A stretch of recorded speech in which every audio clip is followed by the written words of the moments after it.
नमस्कार।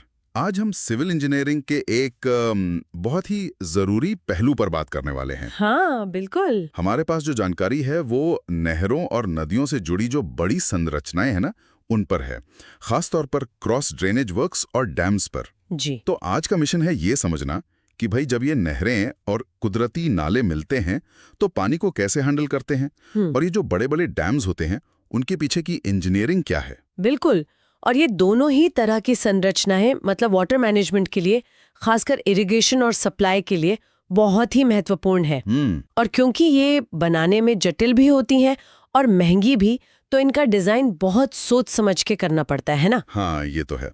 तो चलिए शुरू करते हैं क्रॉस ड्रेनेज वर्क्स यानी CDW से। तो होता क्या है ना कि जब हम नहरें खोदते हैं पानी ले जाने के लिए, हाँ, तो रास्ते में अक्सर वो कुदरती नाले या छोटी नदियां आ जाती हैं। अब सवाल यह है कि इनका पानी सीधे नहर में क्यों नहीं मिला देते। देखिए, इसके दो मुख्य कारण हैं। पहला तो ये कि नहर की अपनी एक कैपेसिटी होती है ना। अच्छा उसमें ज्यादा पानी आएगा तो वो शायद संभाल ना पाए। अच्छा। और दूसरा और शायद ज्यादा जरूरी कारण है पानी की क्वालिटी का। नहर का पानी हम सिंचाई या सप्लाई के लिए साफ रखना चाहते हैं, राइट। जबकि नाले या नदी के पानी में गाद हो सकती है, गंदगी हो सकती है, तो दोनों को मिलाना ठीक नहीं रहता। तो फिर करना क्या पड़ता है? तो हमें ऐसा इंतजाम करना पड़ता है कि एक का पानी दूसरे के रास्ते को काटे बिना या तो ऊपर से निकल जाए या नीचे से, मतलब सेफली क्रॉस कर जाए। अच्छा, तो ये क्रॉसिंग कैसे करवाते हैं, और ये इस बात पर भी निर्भर करता होगा कि नहर कहाँ से जा रही है। हाँ बिल्कुल, नहर का अलाइनमेंट बहुत मायने रखता है। जैसे अगर नहर वाटरशेड पे बनी है, मतलब दो नदियों के बीच की सबसे ऊंची जमीन पर, हाँ, तो उसे ज्यादातर नाले नहीं काटने पड़ते, तो CDW की जरूरत कम होती है। लेकिन अगर नहर कंटूर कैनाल है, मतलब जमीन की सेम ऊंचाई पर बनी है, तो उसे रास्ते में बहुत सारे नाले क्रॉस करने पड़ते हैं और फिर ज्यादा CDW बनाने पड़ते हैं। और अपने का ये महंगे होते हैं। हाँ, काफी। इसीलिए इंजीनियर्स हमेशा कोशिश करते हैं कि इनकी संख्या कम से कम हो। या तो नहर का रास्ता थोड़ा बदल दें या फिर नाले को ही कहीं और मोड़ दें, अगर मुमकिन हो तो। समझ गया। तो ये CDW दिखते कैसे हैं, मतलब इनके मुख्य प्रकार क्या हैं? मोटे तौर पर ये इस पे डिपेंड करता है कि नहर ऊपर है या नाला। ओके। तो पहली स्थिति लेते हैं जब नहर ऊपर हो और नाला नीचे से गुजर रहा हो। इसे कहते हैं canal over drain. Canal over drain. ठीक है। इसमें दो मेन स्ट्रक्चर्स हैं, एक है एक्वाडक्ट और दूसरा साइफन एक्वाडक्ट। एक्वाडक्ट और साइफन एक्वाडक्ट सुनने में एक जैसे लगते हैं, इनमें क्या फर्क है? फर्क इस बात पे है कि जो नीचे नाला बह रहा है ना, उसमें बाढ़ के टाइम पानी का मैक्सिमम लेवल क्या होता है, उसे कहते हैं high flood level, HFL। HFL। हाँ, तो अगर नाले का HFL ऊपर वाली नहर के तल से नीचे है, मतलब पानी बिना किसी रुकावट के नीचे से बह सकता है, अच्छा। तो वो है एक्वेडक्ट। इसमें पानी गस ग्रेविटी से आराम से बह जाता है नाले में। नहर के नीचे बनी पुलिया से पानी को पूरी खुली जगह मिलती है। तो मतलब एक तरह से नहर के लिए एक पुल बना दिया जिसके नीचे से नाला बह रहा है। सिंपल। हाँ बिल्कुल। और इन पर अक्सर नहर के साथ साथ इंस्पेक्शन रोड भी होती है मेंटेनेंस के लिए। ठीक है। और साइफन एक्वेडक्ट? साइफन एक्वेडक्ट तब बनता है जब नाले का HFL नहर के तल से ऊपर हो। ओहो, तो अब तो पानी आसानी से नहीं बह पाएगा। नहीं, क्योंकि ऊपर नहर का तल है, वो रुकावट डालेगा। तो यहाँ क्या करते हैं, नाले के पानी को दबाव के साथ, मतलब फोर्स्ड फ्लो में, एक बंद पाइप या कॉन्डुइट जैसी संरचना से नहर के नीचे से बहाते हैं। दबाव के साथ कैसे? इसे साइफोनिक एक्शन कहते हैं। जैसे वो कभी पेट्रोल निकालते हैं ना पाइप से। हाँ हाँ, एक सिरा ऊपर टैंक में, दूसरा नीचे बॉटल में। बिल्कुल वही वाला प्रिंसिपल। पानी को एक तरह से खींचकर नीचे से दूसरी तरफ निकाला जाता है। इसे कहते हैं साइफन एक्वेडक्ट। यहाँ भी इंस्पेक्शन रोड हो सकती है ऊपर। बाप रे, तो सिर्फ HFL का लेवल ये तय कर देता है कि स्ट्रक्चर कितना कॉम्प्लेक्स होगा। एग्जैक्टली। इसीलिए HFL पता करना बहुत जरूरी है। समझ गया। अब दूसरी स्थिति लेते हैं, जब ड्रेन यानी नाला ऊपर हो और नहर नीचे से जा रही हो, ड्रेन ओवर कैनाल। हाँ, इसमें भी दो मुख्य प्रकार हैं, सुपर पैसेज और कैनाल साइफन। सुपर पैसेज और कैनाल साइफन। यहाँ फर्क इस बात पर है कि जो नीचे नहर बह रही है, उसमें पानी का सामान्य अधिकतम स्तर क्या है, जिसे कहते हैं full supply level, FSL। FSL, ठीक है। तो ये देखना होता है कि नहर का FSL ऊपर वाले नाले के तल ड्रेन बेड से नीचे है या ऊपर। अच्छा, तो सुपर पैसेज में क्या होता है? सुपर पैसेज में नहर का FSL नाले के तल से नीचे होता है। यानी नहर का पानी आराम से बह सकता है? हाँ, नहर का पानी ग्रेविटी से बिना किसी दबाव के नाले के नीचे बनी संरचना से बह सकता है। लेकिन क्योंकि यहाँ नहर नीचे है तो उसके साथ इंस्पेक्शन रोड बनाना मुश्किल है या कहें नामुमकिन है। सुपर पैसेज नाम मुझे बड़ा सही लगा, जिसे कोई सुपर पावर वाली नदी गंगा मैया टाइप ऊपर से शान से जा रही है और नहर बेचारी नीचे से निकल रही है। हाँ, याद रखने का अच्छा तरीका है। अब आता है कनाल साइफन, जिसे कभी कभी सिर्फ साइफन भी कह देते हैं। इसमें उल्टा होगा फिर? हाँ, इसमें नहर का FSL नाले के तल से ऊपर होता है। अब नहर का पानी अपने आप नहीं बह सकता क्योंकि ऊपर नाले का तल रुकावट है। तो फिर यहाँ भी साइफन एक्शन? बिल्कुल, यहाँ नहर के पानी को साइफनिक प्रेशर के तहत नाले के नीचे बनी बंद संरचना से बहाया जाता है, ठीक वैसे जैसे साइफन एक्वाडक्ट में नाले का पानी बह रहा था। और जाहिर है यहाँ भी इंस्पेक्शन रोड नहीं बन सकती। तो अगर समराइज करें एक्वाडक्ट और साइफन, एक्वाडक्ट में नहर ऊपर, सुपर पैसेज और कनाल साइफन में नाला ऊपर। करेक्ट। और पानी नॉर्मल बहेगा या प्रेशर में ये HFL नाले के लिए और FSL नहर के लिए के रिलेटिव लेवल पे डिपेंड करता है। एकदम सही कहा। एक तीसरा विकल्प भी है वैसे, लेवल क्रॉसिंग। Level crossing? हाँ। इसमें क्या होता है? इसमें नहर और नाले के पानी को मिलने दिया जाता है एक पॉइंट पर और फिर रेगुलेटर्स लगा के कंट्रोल करते हैं कि कितना पानी कहाँ जाए। अरे, पानी मिला देते हैं? हाँ, पर ये कम ही इस्तेमाल होता है, खास परिस्थितियों में, जैसे जब नहर और नाला दोनों बहुत बड़े हों या नाले में पानी सिर्फ बरसात में आता हो। इसमें फिर खास इनलेट और आउटलेट स्ट्रक्चर बनाने पड़ते हैं पानी को मैनेज करने के लिए। समझ गया, ये थोड़ा अलग है। हाँ, और हाँ, एक्वाडक्ट्स वगैरह के भी थोड़े और टाइप होते हैं, जैसे टाइप 1, 2, 3, जो इस बात पर निर्भर करते हैं कि नहर के किनारे कितने पक्के किए गए हैं। पर बेसिक प्रिंसिपल यही है। ठीक है, तो ये तो हुई क्रॉस ड्रेनेज वर्क्स की बात। अब पानी के प्रबंधन के एक और बड़े टॉपिक पर आते हैं, डैम्स यानी बांध। डैम क्या है और ये रिजर्वॉयर से कैसे अलग है?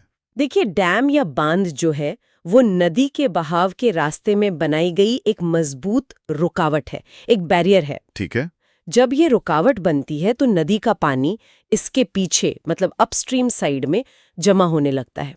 पानी का ये जो जमाव है, ये जो जलाशय बनता है, उसे रिजर्वॉयर कहते हैं। अच्छा, तो डैम स्ट्रक्चर है, रिजर्वॉयर जमा हुआ पानी है। बिल्कुल, डैम पानी रोकता है, रिजर्वॉयर उस पानी का भंडार है। और ये बांध बनाते क्यों हैं? मतलब क्या उद्देश्य हैं? कई उद्देश्य होते हैं। सबसे कॉमन तो है पीने के लिए और इंडस्ट्रीज के लिए पानी सप्लाई करना, वाटर सप्लाई।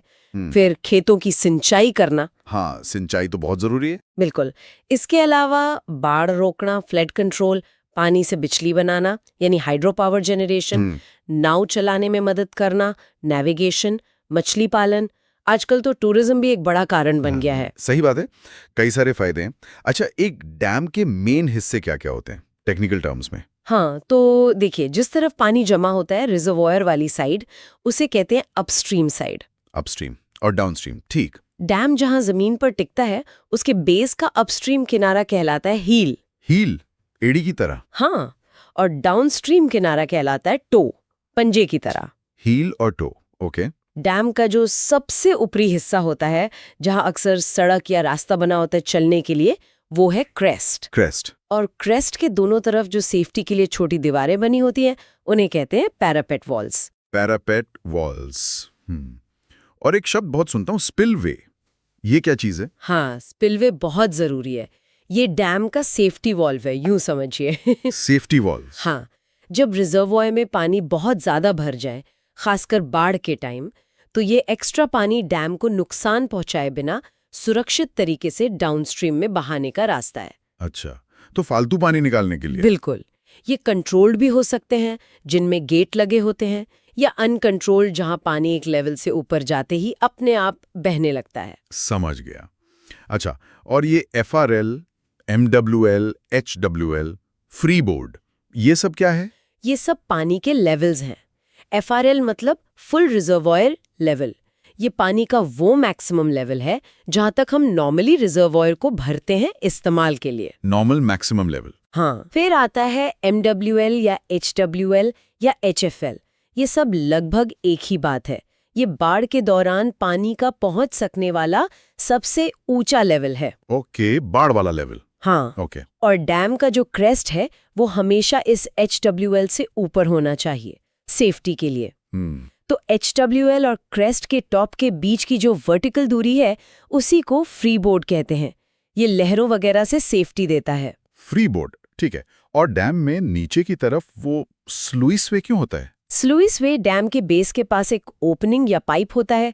इसका मेन काम है रिजर्वॉयर के तल में जो गाद या तलछट जमा हो जाती है ना, हाँ, वो तो जमा होती होगी, उसे समय समय पर फ्लश करके बाहर निकालना, ताकि रिजर्वॉयर की पानी स्टोर करने की कैपेसिटी बनी रहे। अच्छा, सिल्ट निकालने के लिए। और एक और इंटरेस्टिंग चीज सुनी थी, लाइव स्टोरेज और डेड स्टोरेज। ये क्या है? हाँ, ये स्टोरेज कैपेसिटी से जुड़ा है।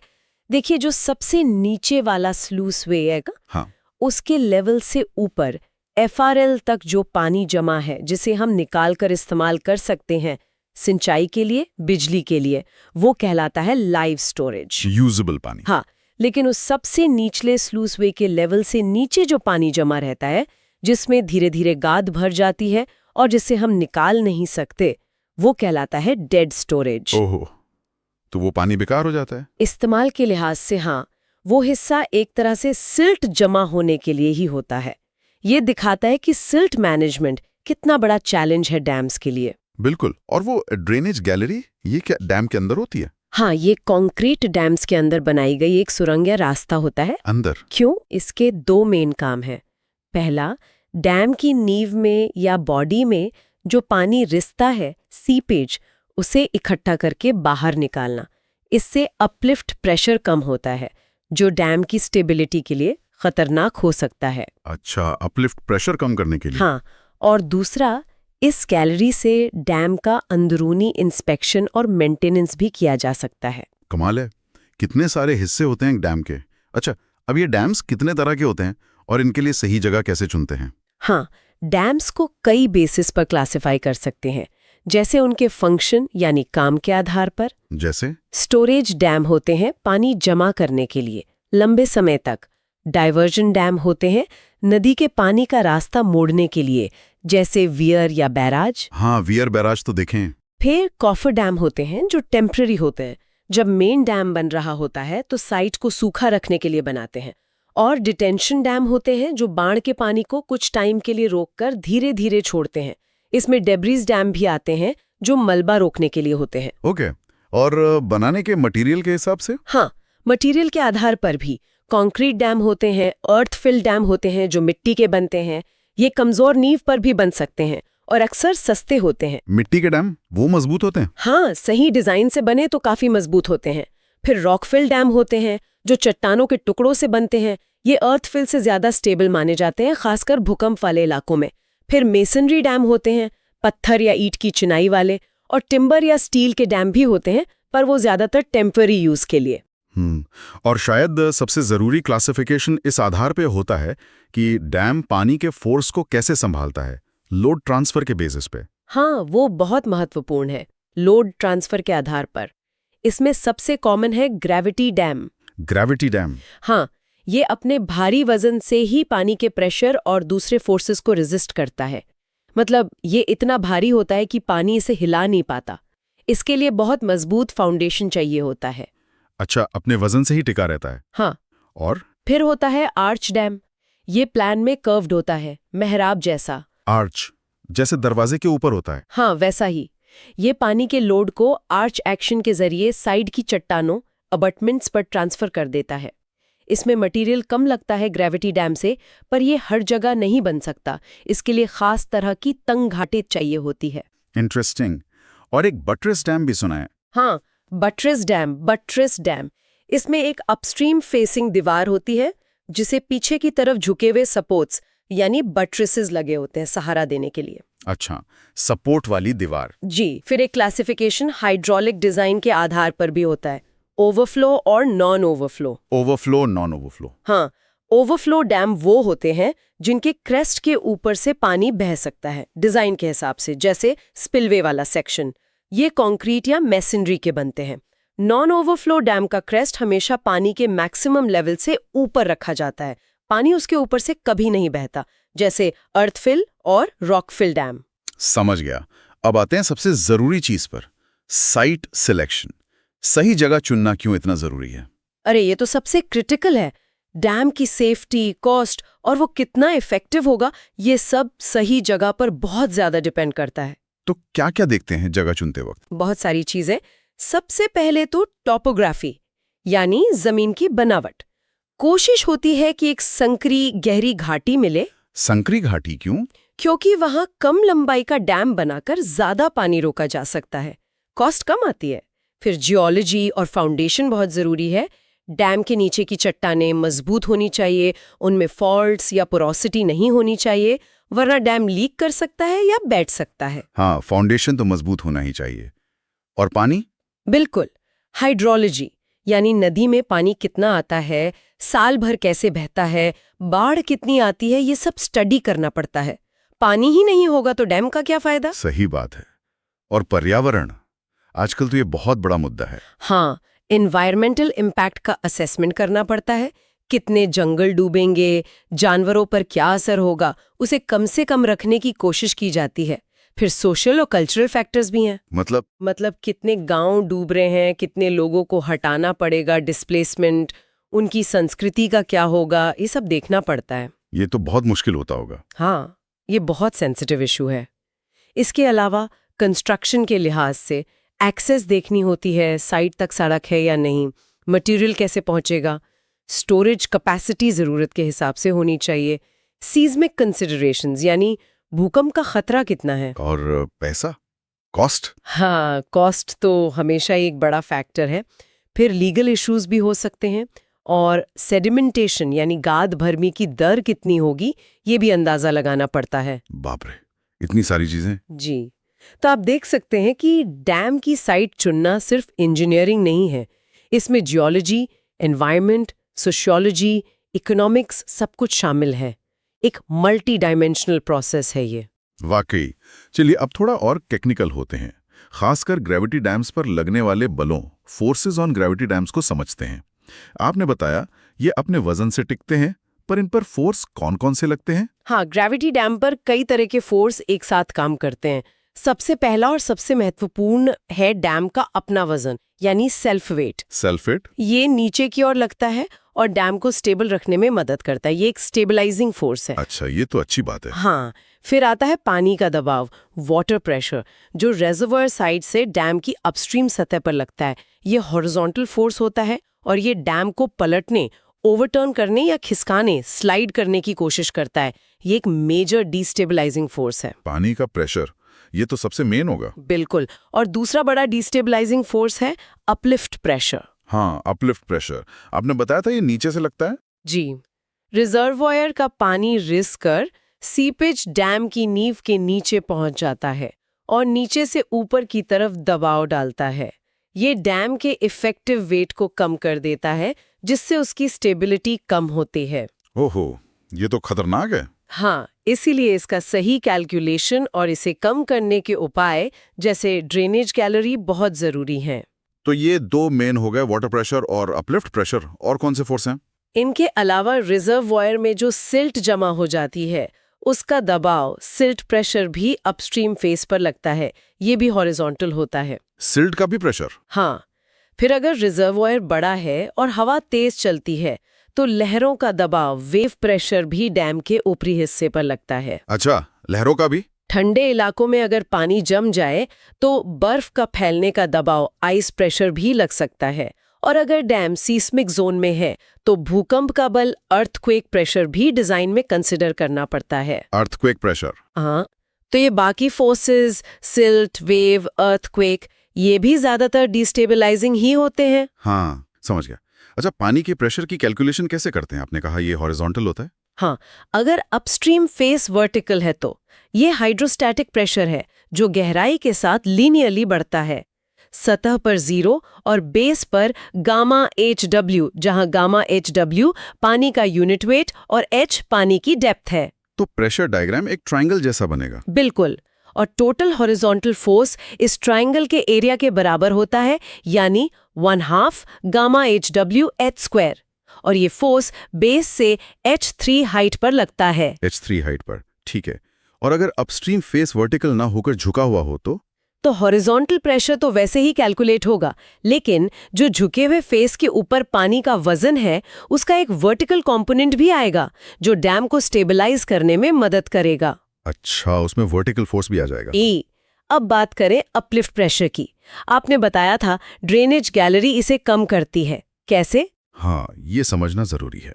देखिए, पानी नींव के नीचे रिसता है और ऊपर प्रेशर लगाता है। अगर कोई गैलरी नहीं है तो हम मानते हैं कि हील पर प्रेशर रिजर्वॉयर के पानी के बराबर गामा WH और टो पर 0 या टेल वाटर के बराबर होता है और बीच में लीनियरली वेरी करता है। एक ट्रिपेजॉइड या ट्रायंगल जैसा प्रेशर डायग्राम बनेगा नीचे। हाँ, अब जब हम ड्रेनेज गैलरी बनाते हैं तो वो इस रिसने वाले पानी को कलेक्ट करके बाहर निकाल देती है, तो गैलरी के पॉइंट पर प्रेशर काफी कम हो जाता है। कितना कम? इसका एक फॉर्मूला है। गैलरी पर प्रेशर होता है gamma WH plus 13 gamma WH, जहां H' टेल वाटर डेप्थ है और H हेड वाटर डेप्थ। तो गैलरी के बाद डाउनस्ट्रीम साइड में प्रेशर काफी घट जाता है। तो ओवरऑल अपलिफ्ट फोर्स कम हो जाता है। एग्जैक्टली, जिससे डैम ज्यादा सेफ हो जाता है। तो ये ड्रेनेज गैलरी कहाँ बनाना बेस्ट रहता है, हील के पास या टो के पास? इसे हील के जितना करीब रखें उतना अच्छा माना जाता है। हील के पास क्यों? अपस्ट्रीम साइड से ही आ रहा है ना। हील के पास गैलरी बनाने से वो ज्यादा बड़े एरिया में अपलिफ्ट प्रेशर को इफेक्टिवली कम कर पाती है। प्रेशर डायग्राम में ड्रॉप जल्दी आ जाता है। लॉजिकल है, ठीक है। बाकी फोर्सेस के बारे में थोड़ा जल्दी से बता सकती हैं, जैसे सिल्ट प्रेशर? हाँ, सिल्ट प्रेशर कुछ मिट्टी के एक्टिव अर्थ प्रेशर जैसा होता है। इसका फॉर्मूला होता है KA हाफ गामा सब H सिल्ट स्क्वायर, और ये सिल्ट की हाइट के H सिल्ट थर्ड पर लगता है। ये भी कैलकुलेट होता है? हाँ, पर कई बार डिजाइन में से इग्नोर भी कर देते हैं। इग्नोर क्यों? एक तो ये शुरू में नहीं होता, सिल्ट धीरे धीरे जमा होती है। दूसरा, कुछ एक्सपर्ट्स मानते हैं कि जब सिल्ट जमा होती है तो वो नींव के पोर्स को ब्लॉक करके अपलिफ्ट प्रेशर को कम करने में मदद करती है, तो एक तरह से कॉम्पेंसेट हो जाता है। अच्छा, ये तो इंटरेस्टिंग है। और wave pressure? Wave pressure depend करता है हवा की वेलोसिटी v और फेच यानी रिजर्वॉयर की लंबाई पर। इससे वेव हाइट HW कैलकुलेट होती है। फिर मैक्सिमम प्रेशर इंटेंसिटी होती है 2.4 गामा HW से 8 ऊपर लगती है, और टोटल फोर्स लगभग 19.62 HW स्क्वायर होता है, जो रिजर्वॉयर लेवल से 38 HW ऊपर लगता है। ये वैल्यूज और लोकेशंस याद रखना जरूरी होता है डिजाइन के लिए। काफी स्पेसिफिक कैलकुलेशंस हैं। जी। आइस प्रेशर और अर्थक्वेक प्रेशर? आइस प्रेशर ठंडे इलाकों में लगता है बर्फ के फैलने से। इसकी वैल्यू लगभग 500 किलो न्यूटन मीटर स्क्वायर लेते हैं। अर्थक्वेक प्रेशर सबसे कॉम्प्लेक्स है। उसमें ग्राउंड मोशन, डैम का इनर्शिया और पानी का हाइड्रोडायनामिक प्रेशर सब कंसिडर करना पड़ता है। वो शायद अलग से डिस्कस करने वाला टॉपिक है। हाँ, वो अपने आप में काफी बड़ा टॉपिक है। बाप रे, एक ग्रेविटी डैम को इतने सारे फोर्सेस का सामना करना पड़ता है। तो आज हमने समझा कि कैसे cross drainage works, aqueduct, siphon, super passage नहरों और नालों के मिलने की समस्या को सुलझाते हैं, और कैसे डैम्स ग्रेविटी, आर्च, बटरेस जैसे पानी को रोककर हमारी जरूरतें पूरी करते हैं। हमने डैम के पार्ट्स, क्लासिफिकेशन और साइट सिलेक्शन की इंपॉर्टेंस जानी, और खास तौर पर ग्रेविटी डैम पर लगने वाले फोर्सेस, पानी, uplift, silt, wave, ice, earthquake को समझा। जी। इसका सीधा मतलब यही है कि इन बड़े स्ट्रक्चर्स को डिजाइन करना कितना चैलेंजिंग काम है। इसमें हाइड्रोलिक्स, मटेरियल साइंस, जियोलॉजी और एक्सटर्नल फोर्सेस की कितनी गहरी समझ चाहिए होती है। बिल्कुल सही कहा। और अंत में एक विचार ये भी है कि इन संरचनाओं का डिजाइन सिर्फ इन फोर्सेस को झेलने लायक बनाने तक ही सीमित नहीं है। असली चुनौती है इसे इकोनॉमिकल और सेफ तरीके से करना। हाँ, कॉस्ट और सेफ्टी। और साथ ही पानी और बिजली जैसी हमारी ज़रूरतों को पर्यावरण और समाज पर पड़ने वाले असर के साथ बैलेंस करना, ये संतुलन साधना ही मॉडर्न हाइड्रोलिक इंजीनियरिंग की सबसे बड़ी चुनौती है शायद। बिल्कुल, एक बहुत बड़ा बैलेंसिंग एक्ट है ये। हाँ, शायद हमारे सुनने वाले अब जब अगली बार कोई डैम या नहर देखें तो एक पल को सोचें कि इसे बनाने में क्या चुनौतियां आई होंगी और इंजीनियरिंग ने कैसे उनका हल निकाला होगा।